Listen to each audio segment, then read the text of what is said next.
Shwa for short. Welcome to the On Your Marks YouTube channel. This is the first time I've ever made an official appearance. You guys, a lot of you have probably followed the bus videos. Those seem to be pretty popular on my YouTube channel.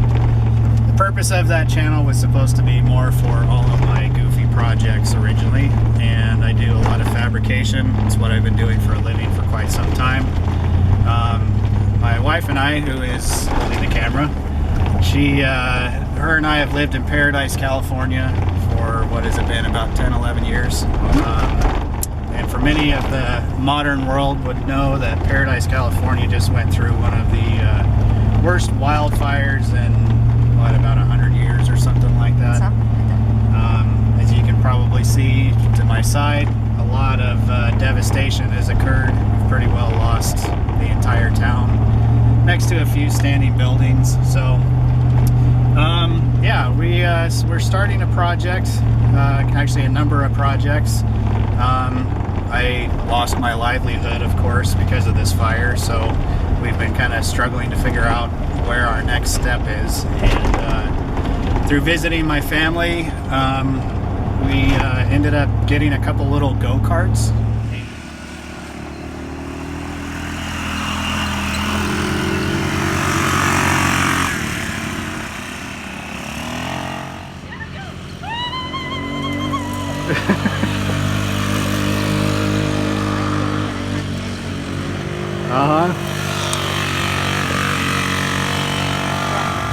And we had a lot of fun with those go-karts, and because of my background in fabrication, it just kind of spurred us into a natural endeavor of modifying these little buggies, and it's kind of helped keep the morale up. The kids have had a lot of fun. We have two little boys, Breck and Dodo. They've been helping us out a lot and having a lot of fun. So in the next few videos that you're going to see, we're going to go over the project that I wish I would have started covering earlier, but I was prototyping a lot of how we're going to work this system out, and I'll give you a brief review. But as it is, this is kind of spiraled into, gosh, what do we have, 5 go-karts?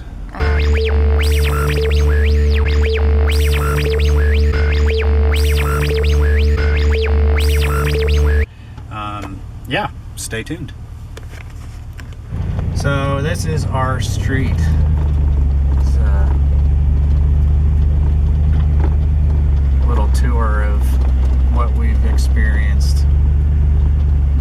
It was pretty insane, to be honest. The day of the fire, you could hear propane tanks exploding in the background. The entire sky was jet black. It was pretty gnarly. The only 2 houses out of about 50 that remained, or about 50 that were on our street, the only houses left are our house and our immediate next door neighbor. So they've already left, moved to Oregon, and we remain. So here we are. I'm going to give you a quick tour of the chaos of what I do.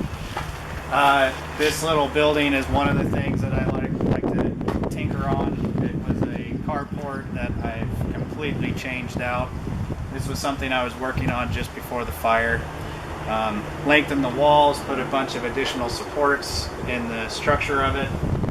This trailer here was also something I was working on. I built this entirely from scratch.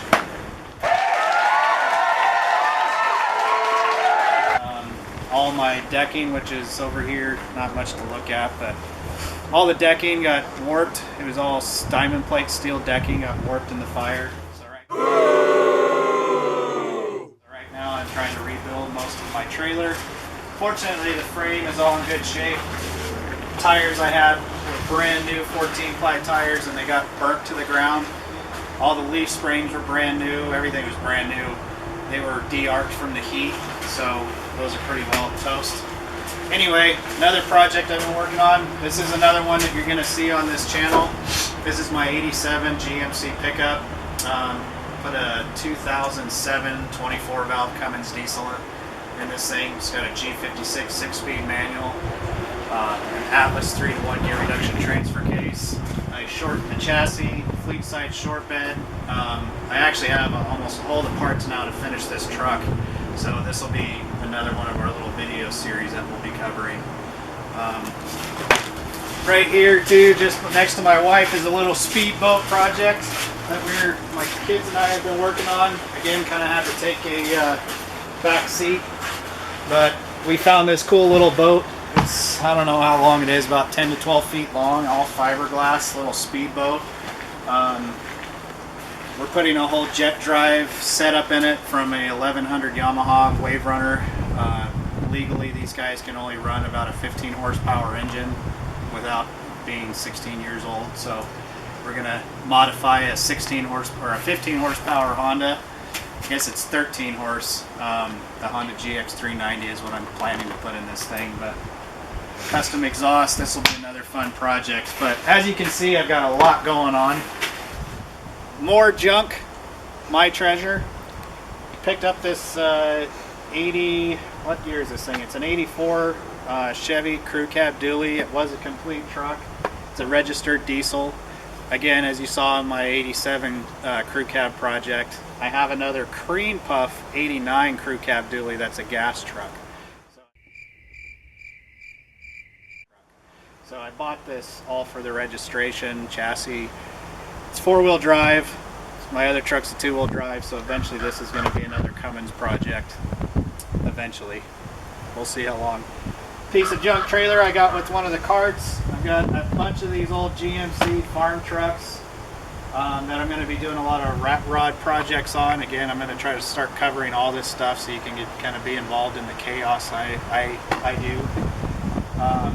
My trusty forklift. Introducing even my forklift, because this plays a huge part in everything I do around here. And I picked this thing up for 500 bucks. The construction site that sold it to me, they said, hey, it starts up but it dies after a couple of seconds. They wired up an electric fuel pump to their exciter wire of their alternator. So as soon as it energized, got up to charging voltage, it shut the fuel pump off. So I rewired it, and it's been a pain in my ass, but the best thing that I could have is a tool for what I do around here. So you'll see me get frustrated with this periodically, but I love it. And of course, I've got a 55 GMC pickup. Basically just showing you guys this stuff because I am obsessive when it comes to anything I get involved in. My wife can attest to that. As soon as I get into something, I'm like 110% over the top. So I've got about 20 of these GMC farm trucks. I think this is an 87, I can't remember. Corvette, C4 Corvette. I've got a 54 Chevy pickup, half-ton 3100 that I'm going to set this drivetrain up, which is my wife's truck eventually. My wife also has a lot of vehicles. So anyways, this is another project, just one more little thing. This is our backyard. You can get an idea of the projects, but even more importantly, you can see the devastation we've lost. Basically an entire 2 neighborhoods next to ours. Not a single house remains, and it's pretty much like living on the moon. This is our first prototype buggy that we started, my son and I. He has been a huge help in working on this little cart. It's given us something to do through all this stuff. Right now we're all living down in the town near us in Chico, California, in our little 5th wheel toy hauler trailer. So working on a project like this has definitely helped us a lot. I've noticed his whole personality and demeanor change from all this, so it's been super beneficial. Anyway, I'll give you a brief overview as to what we've done so far. We put a whole new wiring harness in it. When we bought this thing, it was pretty rough. Wiring harness was everywhere. Things were routed wrong, so we put a new harness in it. The seats we yanked the seats out, and a neighbor of ours, a number of years ago, I bought a pair of Polaris Razor seats. So I pulled those out of storage, and I made some custom mounts to get these mounted in there. A lot nicer seats. Come around to the side. You can see the fuel tank that was on there was a little lawnmower gas tank type of thing. It was just kind of a piece of junk. So I got on eBay, got a nice 2.5 gallon aluminum fuel cell.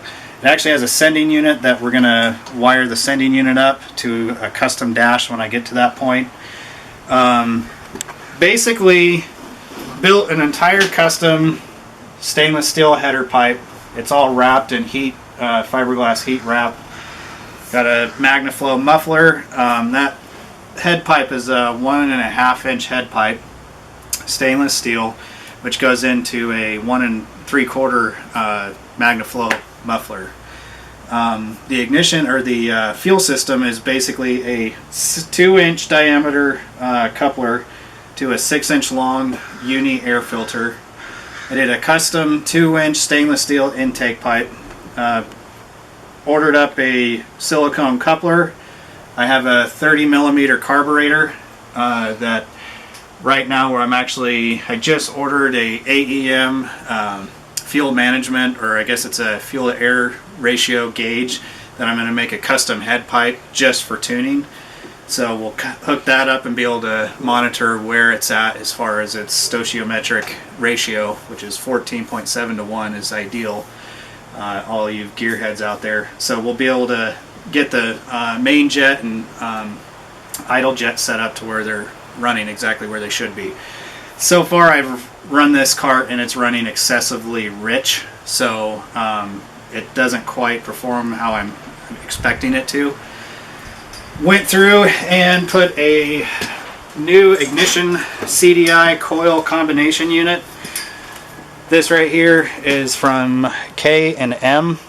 Kid and Me, super nice guy, has been super helpful with a lot of stuff. I put this custom box in here. Everything's hanging out right now, but it has a cover, so everything is contained and away from the engine. That used to be all sitting up over the engine. So this is an adjustable coil, so I can adjust the timing on the ignition system. Has an NGK iridium plug. Again, the harness is all new battery. This is a custom, it's something that we ordered up on eBay. It's a custom battery holder. It used to be mounted down on the swing arm. So just relocated the battery up and away from the ground. You have unsprung weight, which is essentially the weight of a suspension system. The lighter you can make your unsprung weight, the more efficient your suspension is going to work. So taking the weight off of something like this, it's super minor as far as what you're going to notice in something in this kind of application, but everything is beneficial in taking away your unsprung weight on a suspension setup. So all this stuff moves everything away, gets it dry, gets it cooler, gets it away from the engine, dirt, all that kind of stuff. I have a custom aluminum intake manifold that I ordered. I had to put a couple, I put a spacer in there to get the carburetor up and away from the engine. It's a bigger carburetor, so that's the only way you can get it to fit. So I got that all dialed in, and why the engine was, why everything was off the main frame, I ported the intake and exhaust ports. Basically just did a, oh, what the heck do you call it? Matched all the gaskets. So you use that as a template to match your other your intake to your exhaust. So I guess you call it like a port match. I don't remember the term for it, but you know, basically just cleaning up the existing housing. Anytime you have steep steps in a system, it creates turbulence. You don't get the same airflow. So basically just cleaning that up. I did a very minor port job on this, but just kind of helped make it breathe a little bit better. So in the future, this is something that I'm probably going to put a big bore setup on, changing a lot of stuff. So in the beginning of this video, you'll see kind of the rendering of what this cart's going to turn into.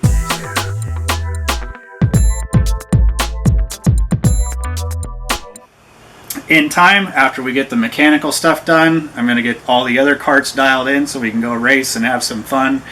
Just kind of getting our minds off of this whole chaotic adventure. And once we kind of get everything dialed in and I'm happy with how everything is, we're going to strip these things down and make them really cool. I'm going to cut the roll cages off of all of them and do a whole new roll cage setup. I'm going to do an air intake off of the roof that's going to go into an air box for the air intake system. I'm going to make this whole back section a rigid mount and do a separate suspension system, IFS or IRS. IFS is the front, which will be the independent rear suspension. I'll do a video on that, of course. I'm going to do mounting tabs in each of these sections. So we're going to put aluminum filler panels through the whole sides. Frames are going to be powder coated, probably a black, gloss black, and then my boys, one likes blue, one likes red, so we're going to do blue filler panels and the other one red filler panels. And basically make these things really cool. I've got a whole new gearing system for the rear axle just to get some more low-end power out of it. Surprisingly enough, these things are awesome climbing up really steep hill climbs. It's a solid rear axle, so you basically are locked up and you can go just about anywhere with these things. I am going to put bigger wheels and tires on it. These are 8-inch rims, I believe, so I'm going to go up to a 14-inch rim, an ITP. I think that's what they're called, the ITP rims.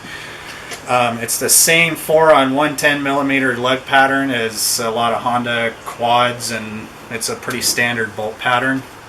So we'll put some ITP 14-inch rims and some 26 Maxxis tires, 26-inch tall Maxxis tires on it, and make these things kind of some cool little racing crawler buggies. So stay tuned.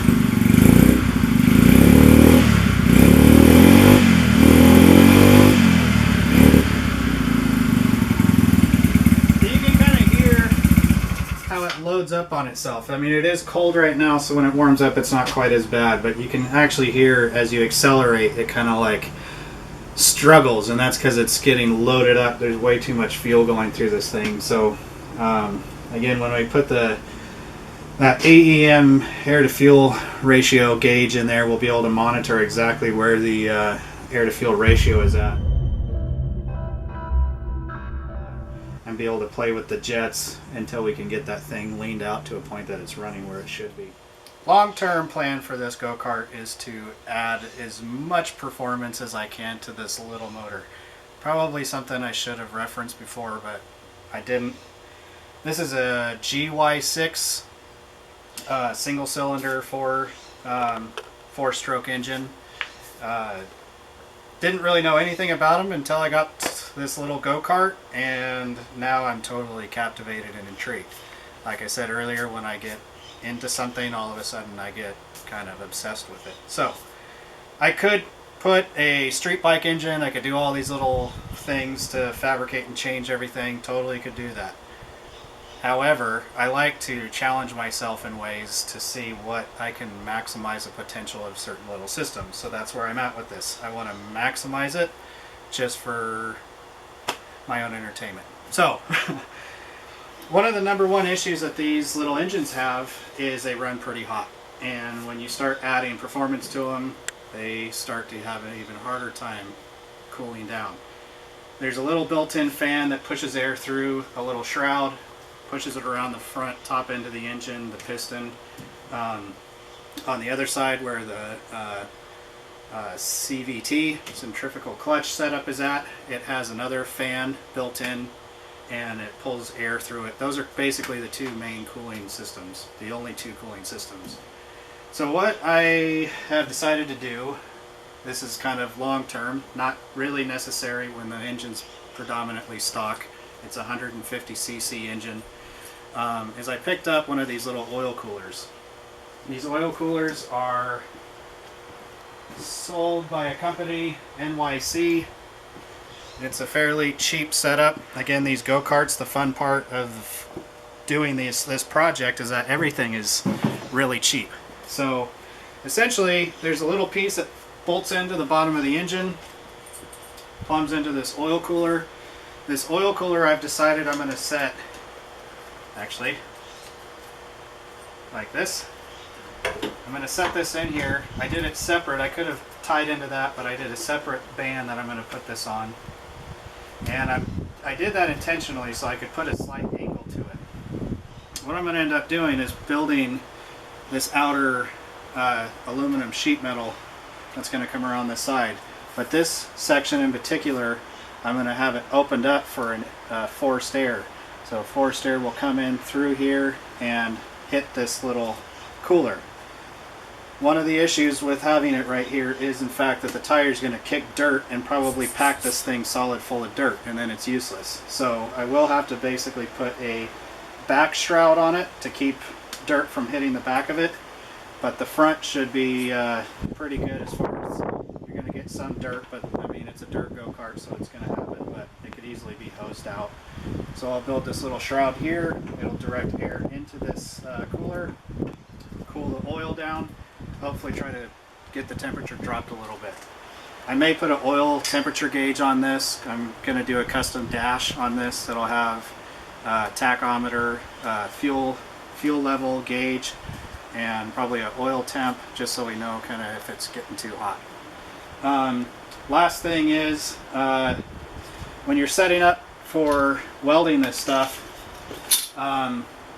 me personally, I may get into this down the road, but whenever you're welding, I tend to run all my settings a little hot.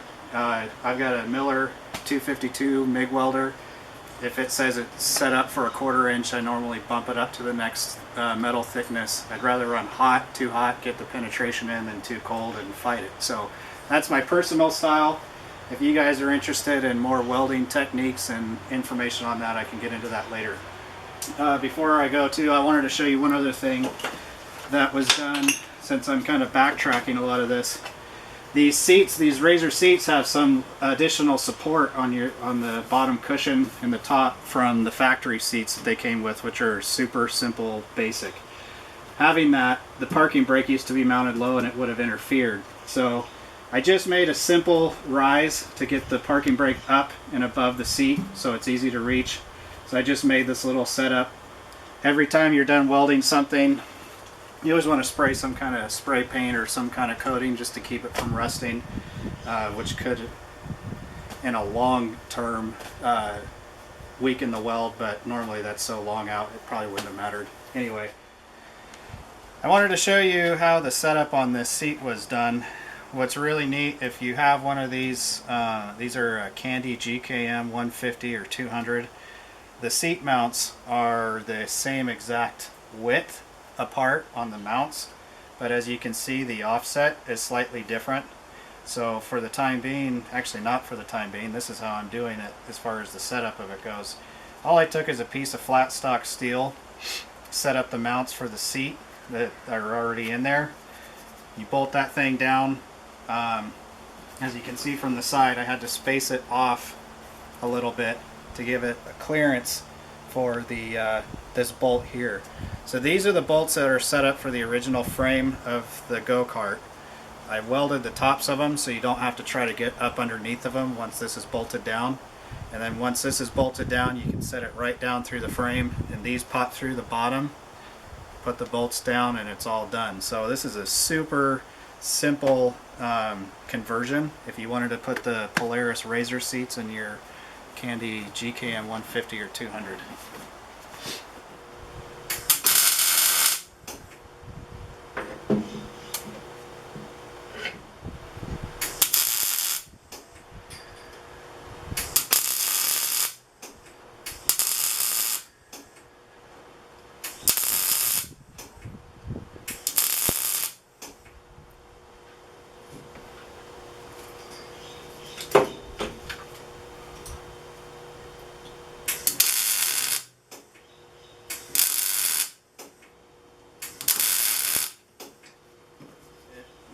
What I was doing is a stitch weld. You hear it by the intermittent deal, which again is why I like to run it a little hot, because stitch welding tends to be on the cooler side as it's compared to a continuous weld. So anyway,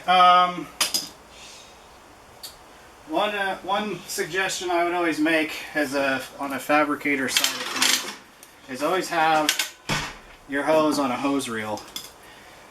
I can't tell you how many times I went through having to buy new hoses because as I was welding, a little hot ball of metal would come and put a leak in my hose.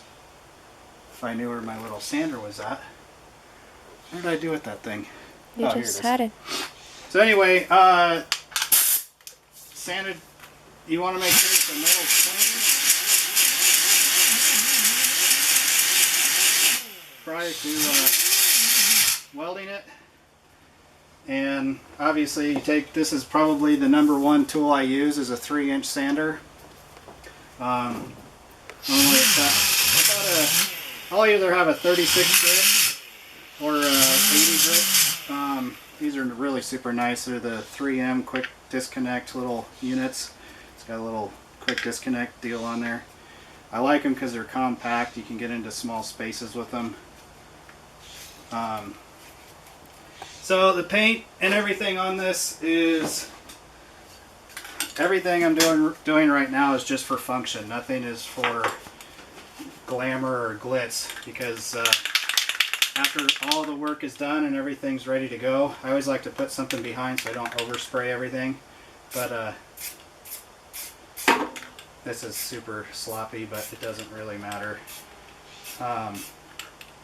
Just wanted to put a little something on there to keep it from rusting. This is all going to end up at a sandblaster. I'm going to powder coat it all so it'll be nice. I can't tell you, seeing welds and stuff like this, I may have to have this sandblasted and re-weld a lot of it, because this is cheap China stuff. They don't put a lot of pride or anything into what they build these little carts. It's supposed to be a cheap, easy thing to pick up for your kid.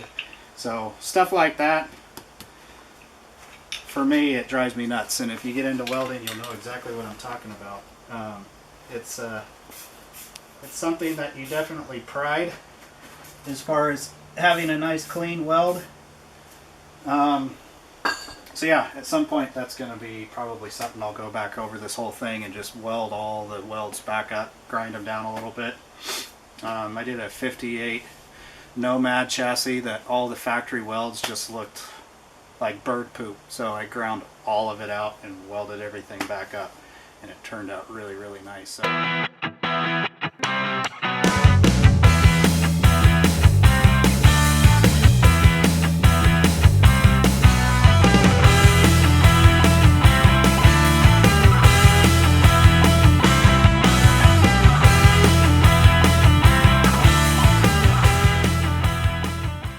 this is our oil sender. This mounts to the bottom side of the main engine block. There's a plug that I already removed. I'll show you where that's located. This whole assembly is just like this. You have the base. This is the tool for installing it, so you can actually get a hold of it. It's threaded on the bottom with an O-ring. Here's your O-ring. This is the O-ring on here. It's tiny, but that's what that's referred to. Here's your spring. This mounts to the top. This O-ring here is the same O-ring there. All this is doing is diverting your oil pressure through the system, through the cooler. Very simple. This is the location of that plug, which I removed already. It's just basically has a nut on the end of it that you can take it off. Fits the same diameter, pretty self-explanatory. I like, whenever I'm putting O-ring related stuff on, I like to put a little coating of oil around those rings so that as you're tightening things down, it's not a dry pressure on there. It actually has something to move on. So you're just going to set this right up inside here. My hands are covered in a little oil, so this might be a little challenging. Looks like I've got it started. This little tool helps to, oh, yeah, I can do that at the same time. Try that again. I think I got it that time. There we go. So it just tightens down on there. This isn't something you have to get crazy with as far as pressure. Once it's down and you feel it seat, just a tight little bit of snugness, nothing crazy. That's good enough. These are the two banjo bolts. There's a copper washer on the top and bottom sides, whichever orientation you want to look at that, with a barb fitting.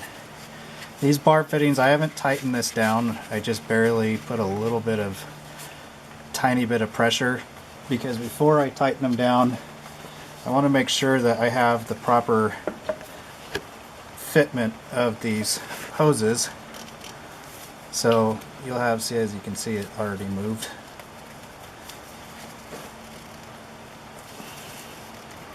Oh, it's definitely snug.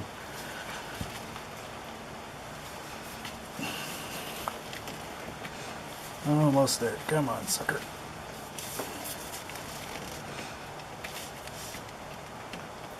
There. Oh, it's definitely a good tight fit, so that's good. So I'm going to end up running this hose along this frame. Move it up around here.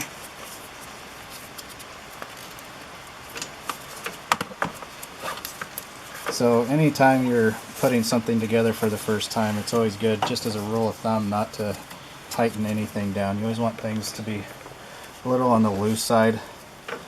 So this is going to fit up through here and into the oil cooler, which is on the other side.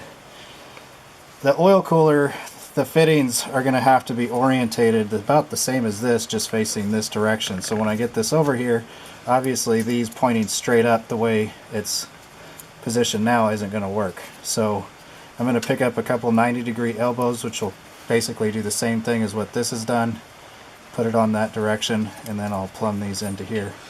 There is a oil filter that comes with this also. I don't have an oil filter element, so later on I can always cut the section out of the hose and then put that oil filter in there also, which would be good to have that. So yeah, as soon as I get those fittings, we'll wrap this up. But otherwise, this is a very straightforward, simple installation. Take that bolt out, the original one, you put this one in, banjo bolts, hose, oil cooler, pretty much it. Only other thing that it's advised to do is purge oil through these lines before you start it. You want to purge oil all the way through the cooler, through everything, so you don't have a dry start situation. And I'll go over that once we're all set and ready to start it. All right.